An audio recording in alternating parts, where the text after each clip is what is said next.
Hello friends, ఈరోజు నేను ఆహా ఓటీటీలో రీసెంట్గా రిలీజ్ అయిన ఓఎంజీ అనే మూవీ చూసా ఫ్రెండ్స్. ఓఎంజీ అంటే ఓ మై గాడ్ కాదు, ఓ మంచి గోస్ట్. స్టారింగ్ వెన్నెల కిషోర్, నందిత శ్వేత గారు, శకల శంకర్ అండ్ బాహుబలి ప్రభాకర్ గారు అండ్ నవీన్ నేని అనే కొత్త యాక్టర్. సో ఈ మూవీ చూసి నాకు ఏమనిపించిందో అదే రివ్యూగా చెప్తున్నాను అంతే భయ్య. బేసిక్గా ఈ సినిమా చూశాక నాకు ఏమనిపించిందంటే, నలుగురు అన్నోన్ పర్సన్స్ని కలిపి ఒక కిడ్నాప్ చేపించి మధ్యలో దయ్యాలతో స్టోరీ నడిపించి చివరిలో మోసం చేసిన వాళ్ళని చంపేస్తారు. నాకు అర్థమైందైతే ఇంతే స్టోరీ. మూవీ సాగుతూ ఉంటుంది, బోరింగ్ కూడా ఉంటుంది. And first half and second హాఫ్లో లైట్గా కొన్ని కాంబినేషన్స్ ఉంటాయి.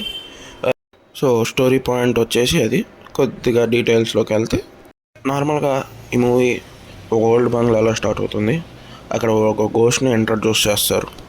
ఎందుకు ఇంట్రడ్యూస్ చేశారనేది మనకు లాస్ట్లో అర్థం అవుతుంది.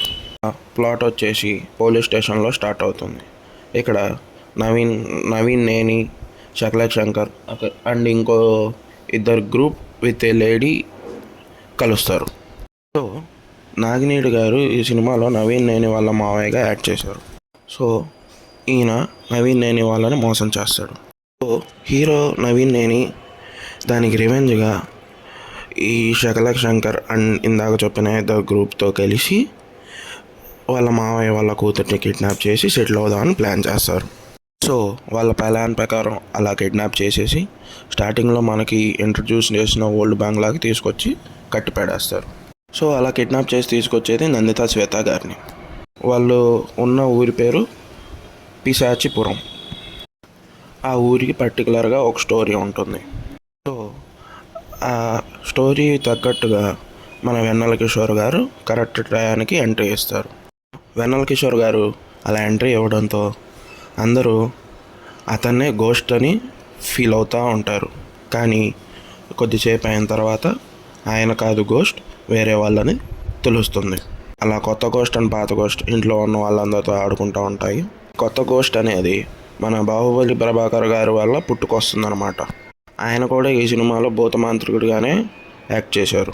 కొత్త గోష్ని బాహుబలి ప్రభాకర్ గారు ఎందుకు తీసుకొస్తారంటే, నాగినేడు గారి ఇంట్లో ఒకళ్ళు అడిగినందువల్ల చేస్తాడు ఈ పని. ఈ పాయింట్ కూడా లాస్ట్లోనే మనకి రివీల్ చేస్తారు. ఈ ఓల్డ్ గోస్ట్ స్టోరీ కూడా మనకి లాస్ట్లోనే రివీల్ చేస్తారు. ఆఫ్టర్ దిస్ ఏం చేస్తారంటే, ఈ జరిగిన కథ అంతా తీసుకెళ్ళి నాగినేడు గారికి చెప్తారు. సో ఎలాగో వాళ్ళు సెటిల్ అవుదాం అనుకున్నారు కాబట్టి నాగినేడు గారు వీళ్ళందరికీ మనీ ఇచ్చి సెటిల్ చేస్తాడు. సాంగ్స్ విషయానికి వస్తే భయ్య, ఈ సినిమాలో ఉన్నది 2 or 3 సాంగ్స్. బట్ అవి కూడా మోస్ట్ ఎంగేజింగ్గా లేవు. ఎందుకు వింటున్నారా బాబు అనిపించింది. సినిమా అంతా గజిబిజిగా లేకపోయినా ఎందుకు తీశారనే పాయింట్ అయితే నాకు అర్థమైతే కాలేదు. మూవీ మొత్తం మీద నాకు నందిత శ్వేత గారి యాక్టింగ్ బాగా నచ్చింది. సో ఈ మూవీకి నేను ఇవ్వాలనుకున్న రేటింగ్ వచ్చేసి 2 lemons.